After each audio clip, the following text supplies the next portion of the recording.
Hollyhock has been used for soothing throat irritations, digestive issues, skin inflammation, and all because of its demulcent properties. It also has traditionally been used as a cough and cold remedy. Come on over and learn some more with me.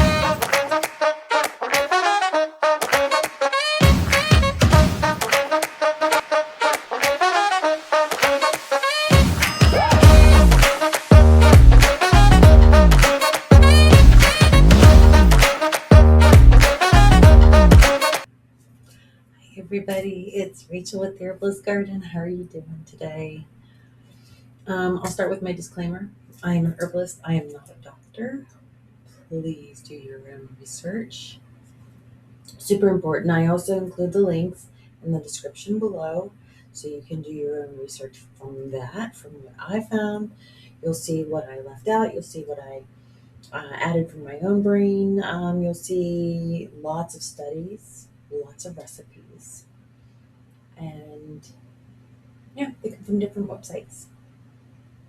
Um, this has been information that has been around for centuries, and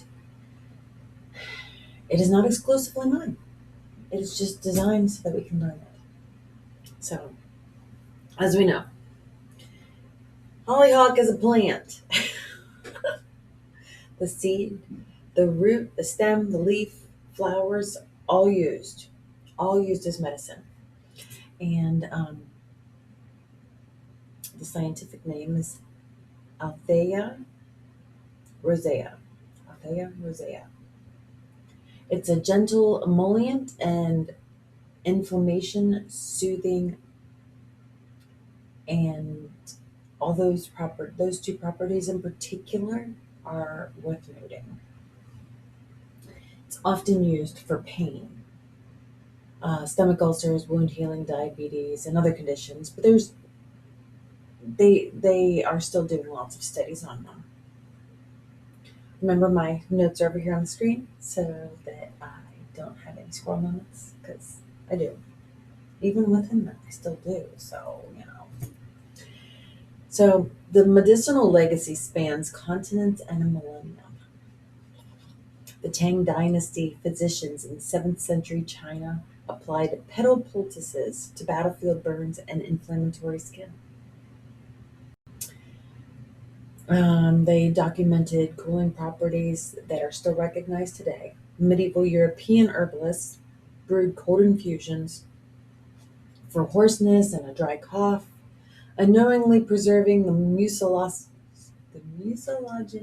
compounds that we have now scientifically validated.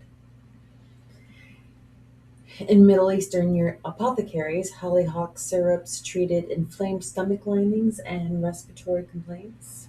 Victorian herbals recommended a gentler substitute, or recommended it as a gentler substitute to marshmallow root in children's recipes, including sunburn compresses and skin powders. The name hollyhock derives from hollyhock, with hock, HOC, being an archaic term for mallow,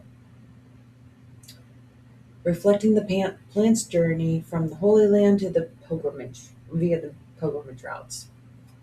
The relationship between soil vitality and medicinal potency isn't abstract theory either. It's biochemistry. We will find this out. The mycorrhizal networks thrive, and the soil aggregates hold moisture without being compact. Plants like hollyhocks synthesize higher concentrations of the very compounds herbalists seek. So we're out there. So is it the same as marshmallow root? No. Marshmallow is Althea officinalis, and hollyhock is Althea rosea. So they're botanical cousins, in the same genus, both rich in mucilaginous properties. Hollyhock flowers contain higher concentrations of anthocyanins, antioxidants due to their deep pigmentation, while marshmallow root offers denser mucilaginous content. Both provide excellent demulcent properties for soothing inflamed tissues. So it can be used as a tea. Okay, that's like the first thing that they tell you. Sorry, itchy nose. It's a well-known property of a hollyhock, um, to have its demulcent qualities. Demulcent herbs, like hollyhock, help soothe irritation and inflammation by creating a film over the mucosa they contact. So it'll help with like your sinuses, it'll help with your throat, it'll help with your stomach, all the way down. It will coat with that mucilaginous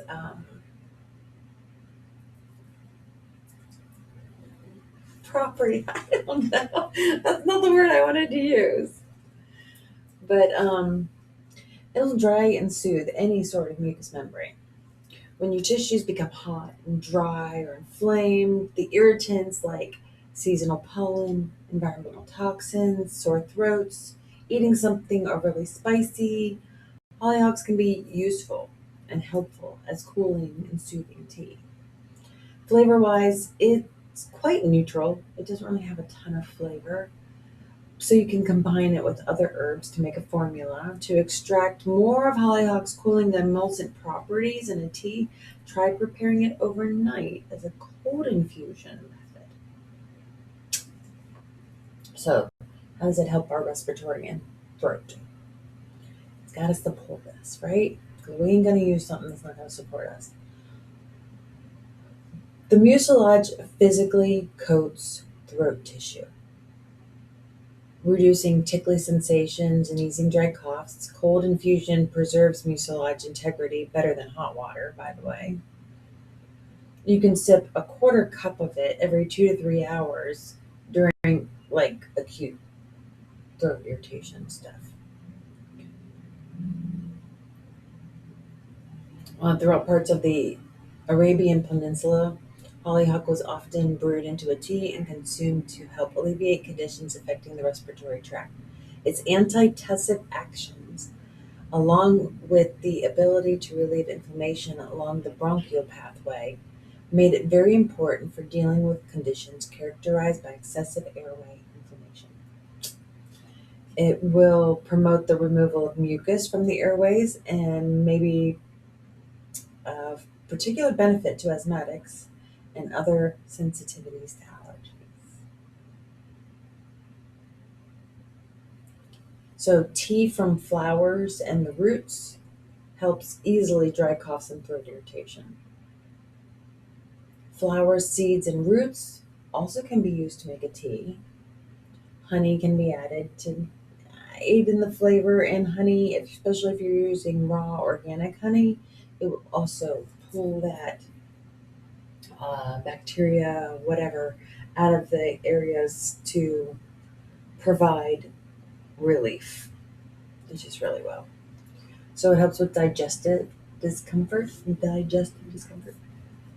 It soothes gastritis, heartburn, intestinal inflammations. The protective mucilage layer shields irritated gastric linings from acid exposure. Consume 30 minutes before meals for an optical effect. Optimal, an optimal effect. As far back as 1859, it was mentioned to help promote digestion in addition to stimulating bowel motility.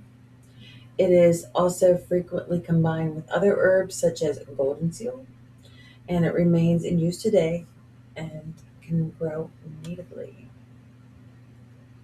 The mucilage in leaves and roots coats the stomach lining, and that's how it possesses, or that's how it utilizes what it, it's how it utilizes its anti-inflammatory properties and soothing properties to help treat gastrointestinal problems, abdominal pain, ulcers, gastritis, irritable bowel movements, and diarrhea. So it'll help all those things. It also is really good externally, topically, however you want to put that. Anti-inflammatory, polysaccharides, calm, redness, minor burns, and eczema. Apply cooled tea as a compress or a blended dried flowers to salves into salve bases. The anthocyanin content provides additional antioxidant protection.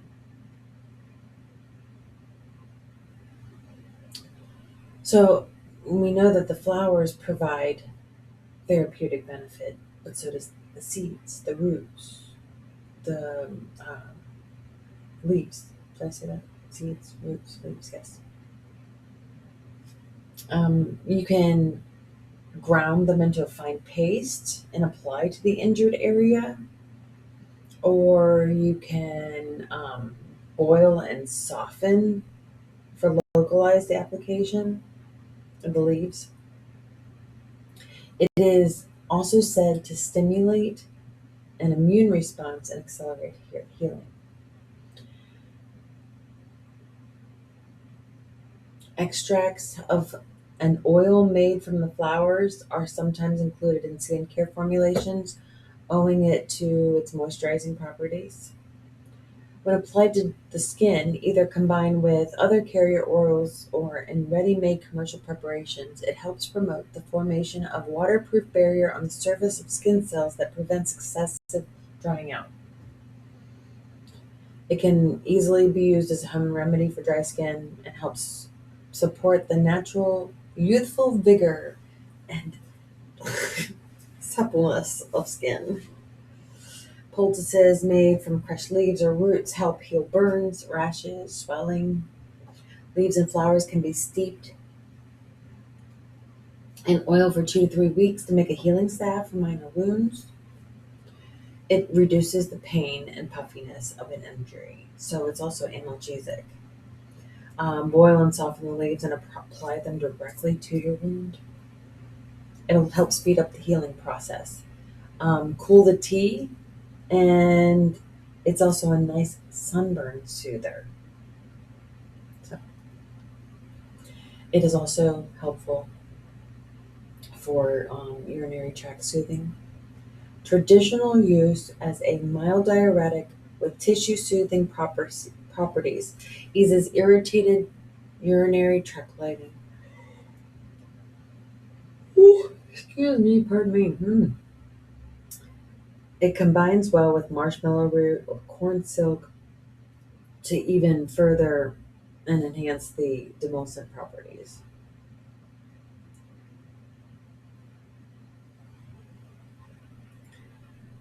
It can flush out the toxins, basically making it a natural aid for your UTIs.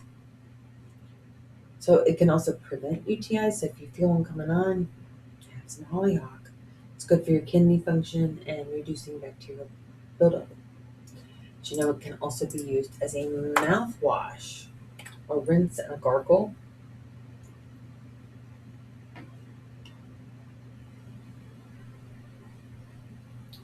It has also been helped to ease the symptoms of tonsillitis, skimming through. It can be used as a mouthwash and a rinse to be incorporated into your daily practice, because if you're using it medicinally as like a gargle mouthwash rinse, you're not ingesting it. So you can go ahead and use that every day if you need to. We know how it can be an herbal wash. It can be a poultice, a compress. It is also one that can improve hair quality. So the oil, if you make it into an oil, it will benefit extremely dry hair and like your scalp, or maybe like hair that is brittle or easily damaged. It's considered a natural conditioner and one that adds moisture to your hair strands. Regular application of hollyhock oil helps improve the resistance of hair fibers to breakage and adds volume. Maybe I'll try that sometime. I don't have any hollyhocks. I've never grown them. Haven't even actually seen them out in people's yards even. That's it is a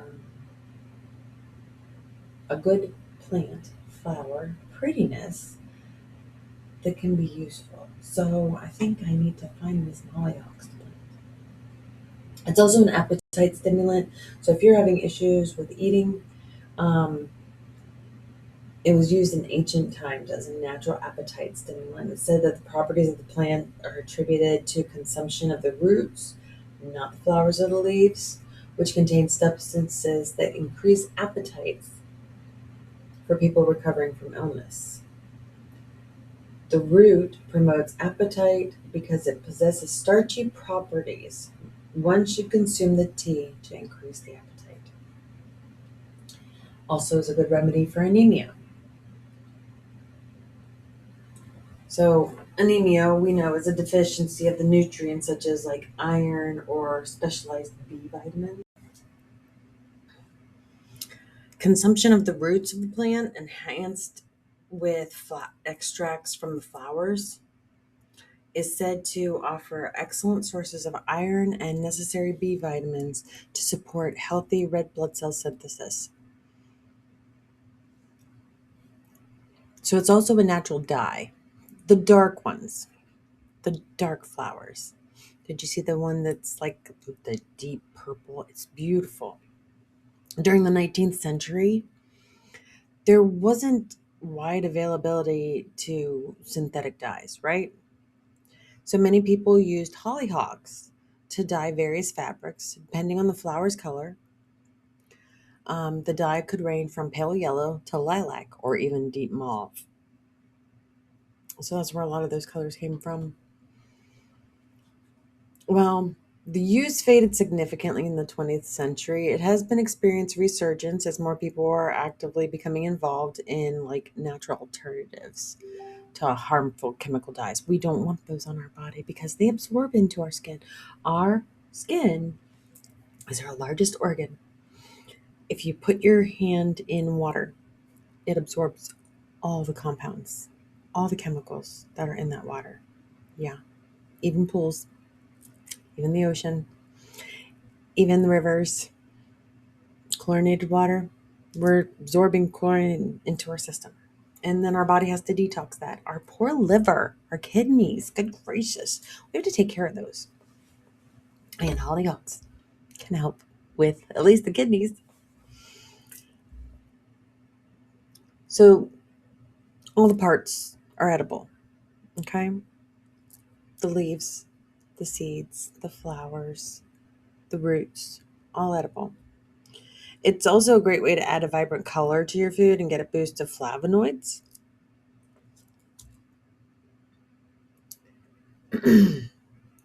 They haven't really like studied the full profile of hollyhocks, but we know that it has a lot of anti-inflammatory and emulsant properties. And those are the ones that will specifically help these things that we've talked about. Um, it is also the last thing that it specifically does medicinally is that it actually is an antipyretic, which means it's fever reducing. In the past, many herbs and flowers were used in an attempt to alleviate fevers, right? Because they didn't have Tylenol way back when. And not that I specifically suggest Tylenol now if you can get it done other ways. No Tylenol, no ibuprofen. One damages your liver, one damages your kidneys, one damages your stomach. It's just like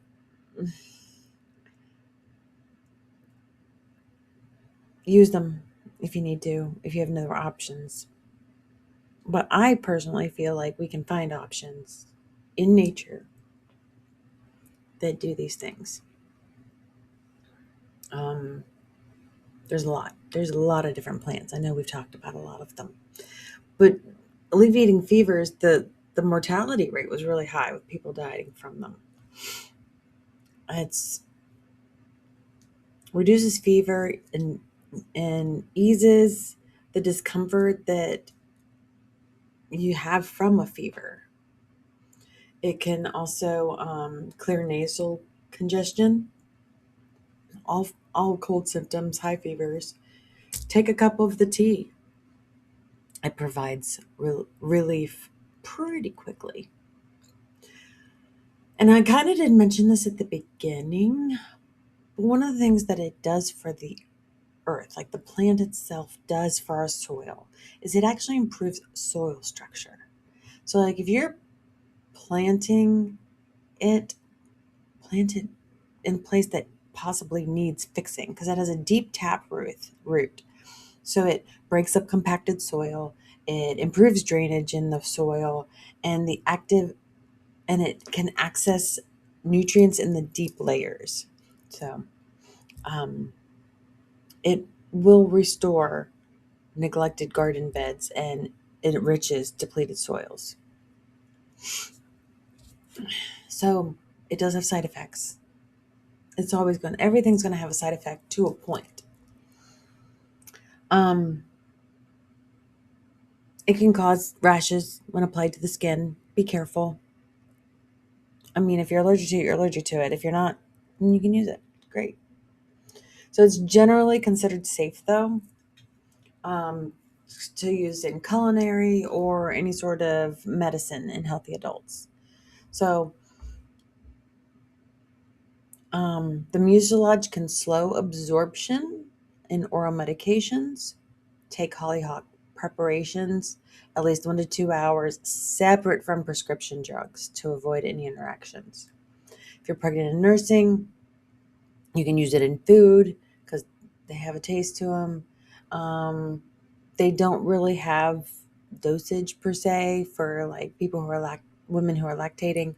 So use at your own risk. Monitor blood sugar because it can lower blood sugar, which means that if you're taking blood sugar medication, then hollyhocks will just lower it even further, and that may not be what you want. If you're allergic to or have any sensitivities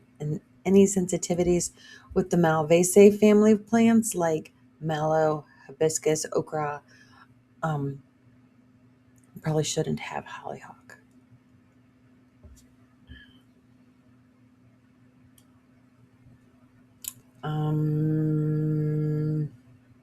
That is also because it can lower your blood sugar and might interfere with blood sugar control. Stop taking hollyhock at least 2 weeks prior to a scheduled surgery. It'll interact with anti-diabetes drugs, but otherwise it is relatively safe. Unless you're allergic to those things, you can take it. Unless you're on pharmaceuticals, just be careful. Do your research. Super important. And we talk about this stuff over on the Facebook group, the Herbalist Garden, where we all started out. If you like what you see here, like and subscribe because I'd like some participation would be fantastic. Thank you for learning with me. I hope you guys found some value in this. I'm trying to keep it relatively short and still deliver the information that could be useful to you. It doesn't hurt to learn new things regardless. I'm learning new things every single day. Thank you for learning with me. Have a wonderful day. Thank you. Bye.